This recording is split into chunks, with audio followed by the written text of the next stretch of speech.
من الشیطان الرجیم بسم اللہ الرحمن الرحیم ان اللہ وملائکتہ یصلون علی النبی یا ایھا الذین آمنوا صلوا علیہ وسلموا تسلیما اللہم صل علی سیدنا شفیعنا وحبیبنا وطبیبنا وکریمنا ومولانا محمد وبارک وسلم صلوا علیہ صلاۃ وسلاما علیک یا سیدی یا رسول اللہ صلی اللہ تعالی علیہ وسلم۔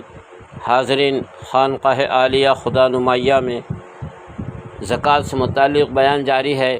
کل کے بیان میں ہم نے یہ کہا تھا کہ زکوٰۃ کے مسائل ہر اعتبار سے علیحدہ ہیں۔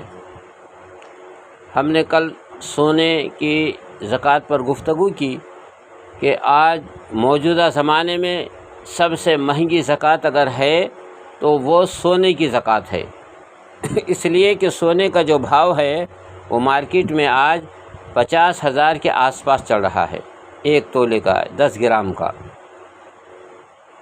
تو اس کی زکوٰۃ جو ہے کم از کم 1 تولے پر جو ہے 1250 روپے ہوتی ہے۔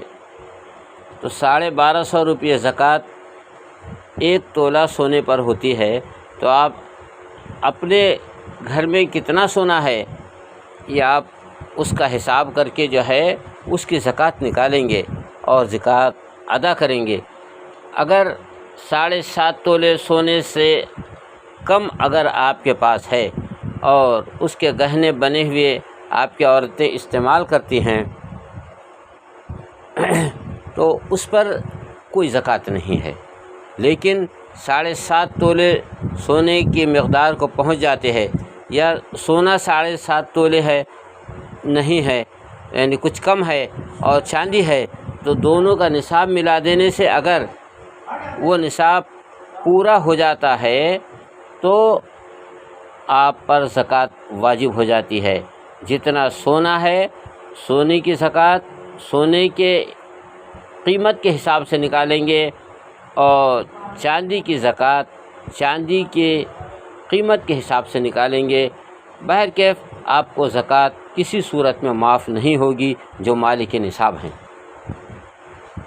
اگر آپ نے جو ہے اپنے مال کی سونے کی زکوٰۃ ادا نہیں کیا تو اللہ تبارک و تعالیٰ کی بارگاہ میں جو ہے ہماری پکڑ ہے، ہماری گرفت ہے، اس کے علاوہ جو ہے ذلت اور زمانے میں ذلت اور رسوائی بھی ہے۔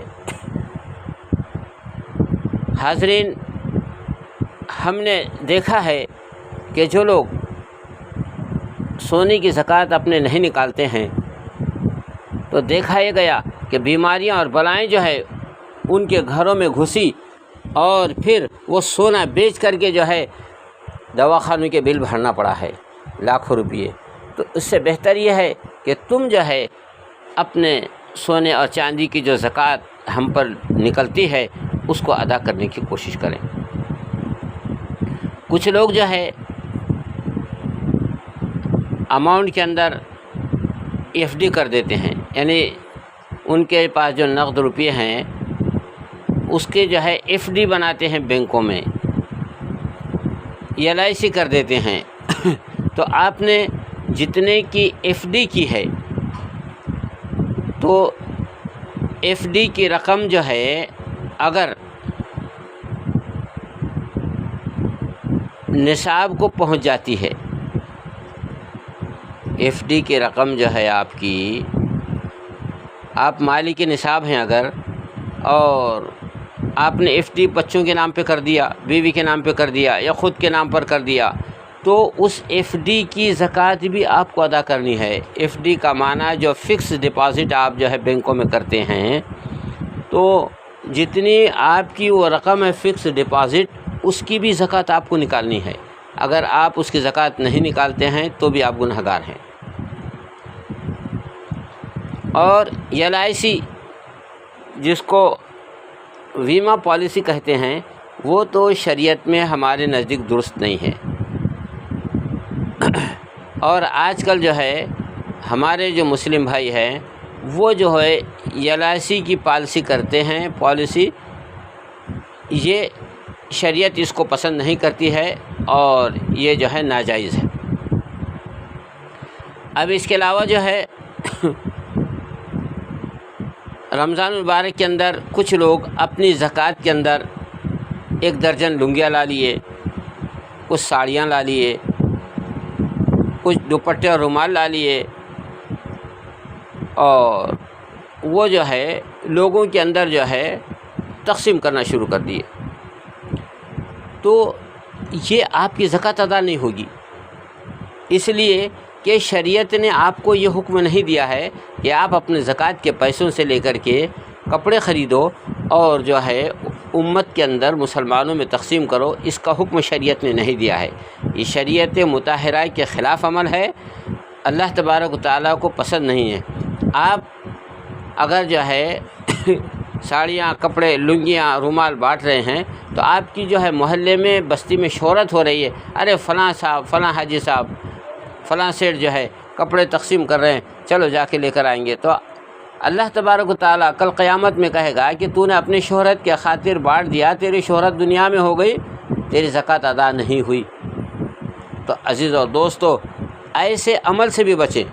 اگر آپ کو کسی غریبوں کے اندر کپڑے تقسیم کرنا ہے، بانٹنا ہے، تو آپ اپنے اصل راس یعنی اصل رقم سے اس کو بانٹیں۔ زکوٰۃ کے مسئلے پر جو شریعت نے حکم دیا کہ 100 روپے پر 2.5 روپے وہ اماؤنٹ نکالو، اور نکال کر کے جو ہے جو اس کے کھاتے دار ہیں، جو اس کے مستحقین ہیں، ان کو دینے کی کوشش کریں۔ اپنے قریبی رشتہ داروں میں جو مجبور ہیں، جو مفلس ہیں، جو پریشان حال ہیں، ان کو دینا زیادہ بہتر ہے۔ رقم دینے سے ان لوگوں کو جس چیز کی حاجت اور ضرورت ہوگی وہ اس سے خرید لیں گے، لے لیں گے۔ آپ کو روپیے کے بدلے میں روپیے ہی ادا کرنا ہے۔ اب اس کے علاوہ جو ہے جو لوگ بزنس کرتے ہیں، تو بزنس کے بھی جو ہے کئی طریقے ہیں، کئی راستے ہیں۔ کسی کا جانوروں کا بزنس ہے، کسی کا لکڑی کا بزنس ہے، کسی کا کپڑے کا بزنس ہے، کسی کا جو ہے فروٹ کا بزنس ہے، کسی کا اناج کا بزنس ہے۔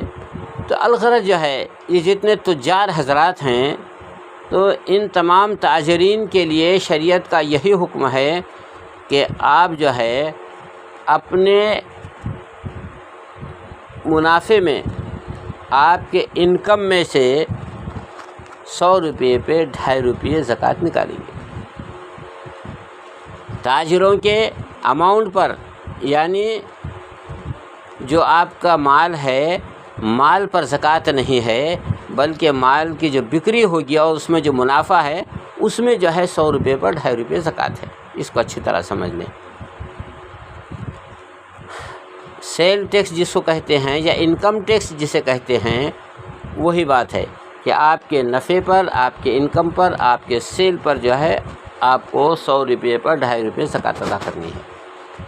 آپ کا 10 لاکھ کا مال ہے تو 10 لاکھ پر نہیں، 20 لاکھ کا مال ہے تو 20 لاکھ پر نہیں، اگر 50,000 کا مال ہے تو 50,000 پر نہیں، بلکہ اس مال سے جو منافع ہو رہا ہے اس منافع پر زکوٰۃ ہے۔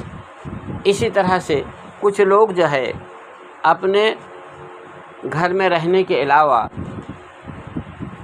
اور مکانات خرید لیتے ہیں، اس کو کرائے پر چلاتے ہیں، تو وہ جو کرایہ آ رہا ہے اس کرائے کی رقم میں سے 2.5 روپے 100 روپے پر نکالیں گے اور اس کی زکوٰۃ ادا کریں گے۔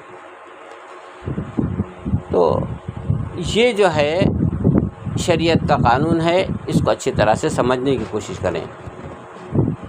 کچھ لوگ جو ہے پلاٹنگ کا دھندا کرتے ہیں، زمین کی خرید و فروخت کرتے ہیں، تو اس کے لیے بھی یہی مسئلہ ہے کہ آپ نے پلاٹ خرید لیا، تو جتنے کا آپ نے پلاٹ خریدا ہے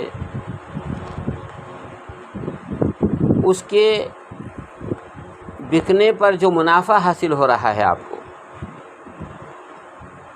اس منافع کے اندر آپ کو جو ہے 100 روپے پر 2.5 روپے دینا ہے، اور جب تک کہ آپ کا پلاٹ نہیں بکتا ہے، اس سے منافع حاصل نہیں ہوتا ہے، اس وقت تک کہ آپ کا زکوٰۃ نہیں ہے۔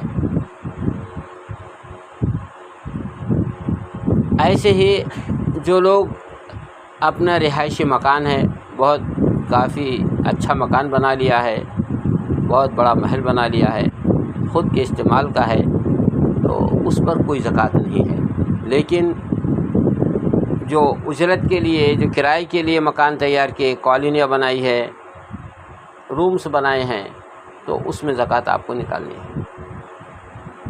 تو اس طرح سے جو ہے یہ زکوٰۃ کے مسائل ہیں، اور ہم آپ کو جو ہے بالترتیب بتاتے جا رہے ہیں۔ ابھی کچھ لوگ جو ہے ککڑ پالن یعنی مرغی کے پالنے کا بزنس کرتے ہیں، جس کو جو ہے مرغی فارم کہتے ہیں یا گوٹ فارم کہتے ہیں، جس میں بکریوں کی پال پوس ہوتی ہے اور مرغیوں کی پال پوس ہوتی ہے، اور پھر وہ بیچ دیے جاتے ہیں۔ تو اس پر بھی جو ہے انشاءاللہ ہم کل گفتگو کریں گے۔